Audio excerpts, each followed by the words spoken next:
आज आमर रोही माछ नहीं आसले घर को कहते कि रोही माछ टी आमर सोर्स मसला देकी झोल करदेव मैं हाँ ठीक अच्छे कहले आंबुल पकई झोल करदेव मैं हाँ कहले बेस मोटा झोल कर पतला झोल कर मुझे हाँ ठीक अच्छे माछ दे देते भल भाव माछटा को धोई देती जेहतु नॉनवेज भल भाव तो परिष्कार परिच्छन्न करा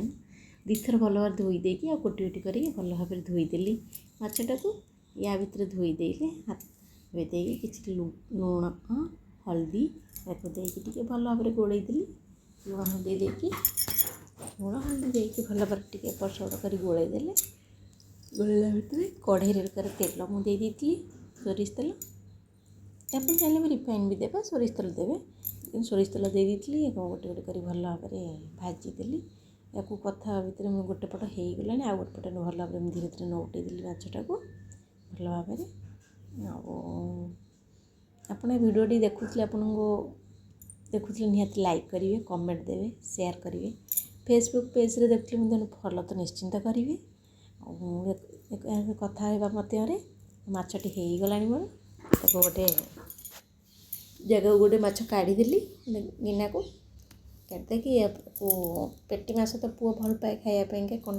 पीस माछ खाई पारे एपटे माछ बसई देके एपटे आलू काटापी बसीगली आलू को ये भल भाव चोपा छाड़ीदे चोपा छाड़ी आलू को काटिकी लंबा लंबा कर काटिदेली पियाज रसुण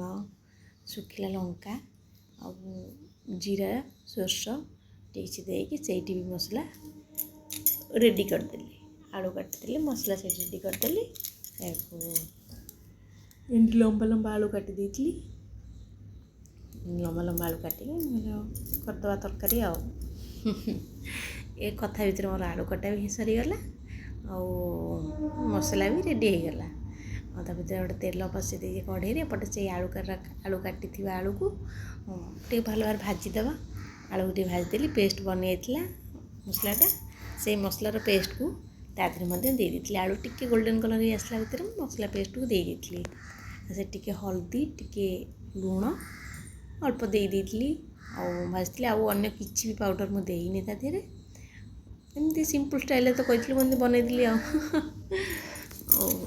यही समय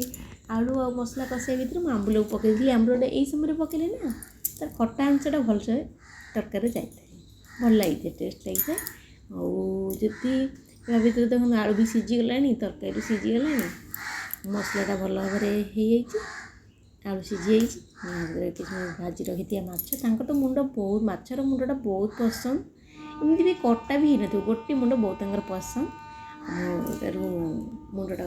दे दी धनिया पत्र आड कर देती भाव तरकारी आपन केमी तरकारी लगिला रेसिपीटी निश्चिंत कमेंट माध्यम जान रही बाय।